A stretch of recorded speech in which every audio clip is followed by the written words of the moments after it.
তাহাজ্জুদের নামাজ কিভাবে পড়বেন এবং কত রাকাত পড়বেন এবং তাহাজ্জুদ নামাজের নিয়ত কি, নামাজটা আমি একদম শুরু থেকে শেষ পর্যন্ত প্র্যাকটিক্যালি দেখায় দিব।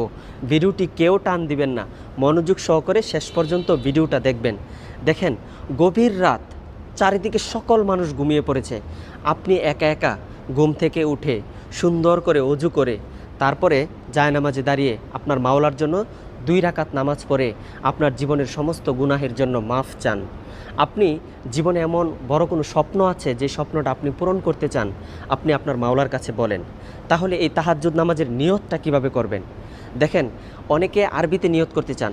আরবিতে নিয়তটা হলো নাওয়াইতু আন উসল্লিয়া লিল্লাহি তাআলা রাকাআতাই সলাতিত তাহাজ্জুদ মুতাওয়াজ্জিহান ইলা জিহাতিল কাবাতিশ শরীফাতি আল্লাহু আকবার। এটা হলো আরবি নিয়ত। আর বাংলাতে কিভাবে নিয়ত করবেন সেটা হলো, আমি কেবলামুখী হইয়া 2 রাকাত তাহাজ্জুদ